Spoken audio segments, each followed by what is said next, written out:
One of the brightest things in the universe is caused by one of the most powerful explosions in the universe, a supernova.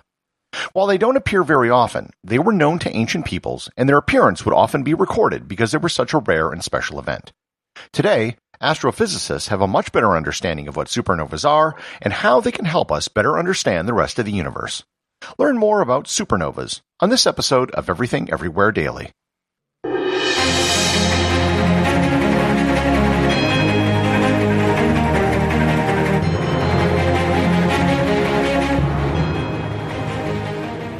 This episode is sponsored by Audible.com. My audiobook recommendation today is Earth-Shattering: Violent Supernovas, Galactic Explosions, Biological Mayhem, Nuclear Meltdowns, and Other Hazards to Life in Our Universe by Bob Berman. The overwhelming majority of celestial space is inactive and will remain forever unruffled. But when cosmic violence does unfold, it changes the very fabric of the universe, with mega explosions and ripple effects that reach the near limits of human comprehension. In Earth-Shattering, astronomy writer Bob Berman guides us through an epic investigation into these instances of violence, both mammoth and microscopic. From the sudden creation of dazzling new stars, to the furiously explosive birth of our moon, from the uncontrollable truth about ultra-high-energy cosmic rays bombarding us, to the incredible ways in which humanity has harnessed cataclysmic energy for its gain. You can get a free 1-month trial to Audible and 2 free audiobooks by going to audibletrial.com/everythingeverywhere or by clicking on the link in the show notes. Supernovas, when they occur in our galaxy, are so bright that they can often be seen in the sky in the middle of the day. They don't happen that often, however. Centuries or even millennia can pass between a supernova which can be visible with the naked eye from Earth.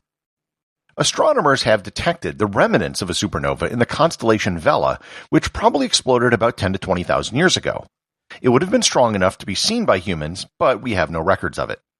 There may have been records of a supernova that occurred about 6,500 years ago from text in ancient India. The first confirmed record of a supernova occurred in the year 185. Astronomers noted the bright star which suddenly appeared out of nowhere. The light lasted for about 8 months before disappearing. They noted that, unlike comets, the light didn't move in the sky. This was recorded by Chinese astronomers, but there is also reason to believe that the Romans might have recorded it as well, but those texts have long since been lost. The term nova is a Latin term which simply means new. It's possible that Chinese astronomers have observed 20 different supernovas over a period of 2,000 years. The problem is, it's hard to know if an ancient source actually saw a supernova or if they just saw a comet.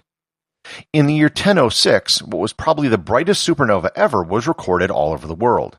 Chinese, Arab, and European sources all made note of the event. Arab astronomer Ali ibn Ridwan said it was a quarter the brightness of a full moon. In 1054, the supernova which created the Crab Nebula occurred. The last supernova in our galaxy which humans could observe without telescopes took place in 1604. With the advent of telescopes, however, astronomers began to see things that they couldn't explain.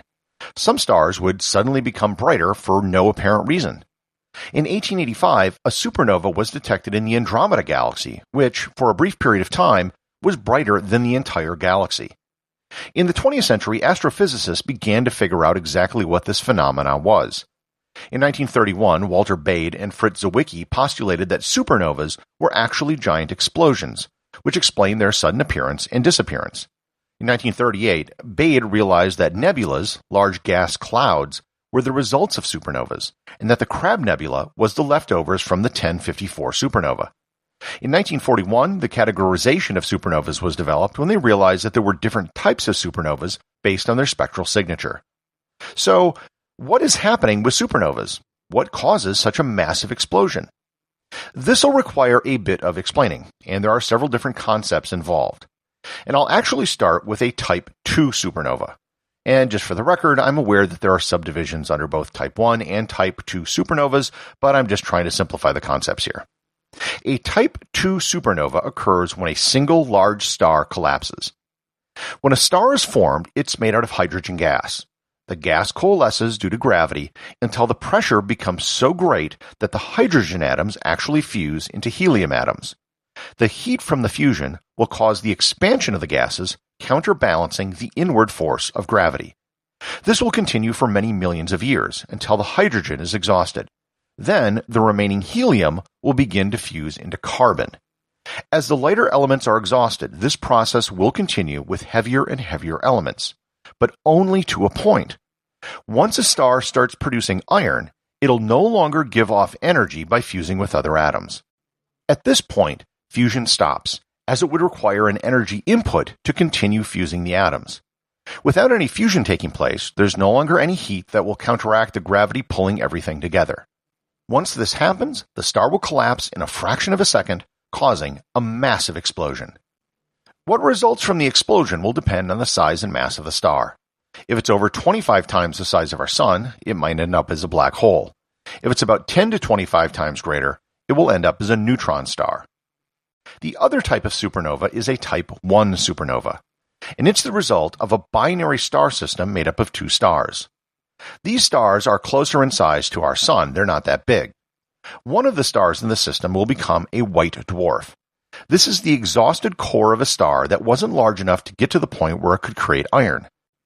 A white dwarf is a star so dense that it's only prevented from collapsing further due to something called electron degeneracy pressure.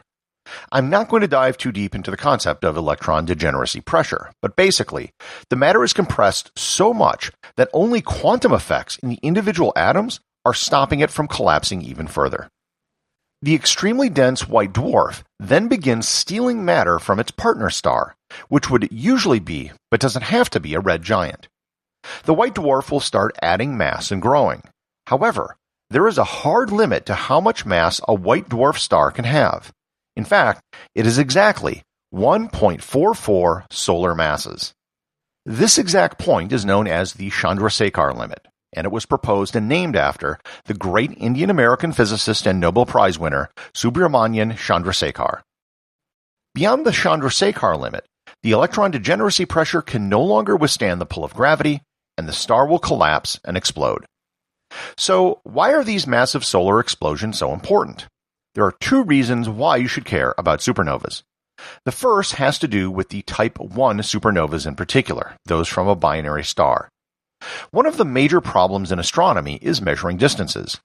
Let's say you're on a dark road and you see a light in the distance. How far away is the light? The truth is, there's no way to know if you don't know what the source of the light is.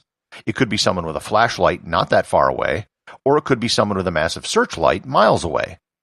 Type 1 supernovas are important because when they explode, they all do so with exactly the same force. Because they only explode once they pass the Chandrasekhar limit, every Type 1 supernova explodes with the exact same mass and thus have the exact same luminosity. In astrophysics, this is known as a standard candle. Because these types of supernovas are all the same, by measuring their relative luminosity, astronomers can calculate the distance. So, Type 1 supernovas are really handy. I'll go into how the age and size of the universe are measured in a future episode, but this will definitely be part of it. The other reason why supernovas are so important is that is how all the heavy elements are made. As I mentioned before, a star can't create elements heavier than iron via fusion. So, how are elements heavier than iron, like lead, gold, and uranium, created? Where does the energy come from to fuse these elements? It comes from one of the only forces in the universe which has enough energy to fuse these heavy elements together, a supernova. That means that all the heavy elements on Earth, all of the elements in your body heavier than iron, like copper and zinc, at one point came from a supernova. A supernova that took place probably billions of years before our solar system was even formed. So supernovas not only help us understand the rest of the universe, but they also, in a very literal sense, make up ourselves and the world. The associate producer of Everything Everywhere Daily is Thor Thomsen. Today's review comes from listener Bob Del Glorno over on Audible.com. He writes, Gary is my new riding companion. Gary is my new riding buddy as I drive around town with my 11-year-old daughter and my 5-month-old son. As a homeschooling dad, this counts as part of our history curriculum. Keep up the fantastic job. Thanks, Bob. While I never planned it, I've had several people tell me how they listen to the show with their kids. Just to let everyone know, I'll always keep the language clean, and the subject matter will be as family-friendly as history will allow.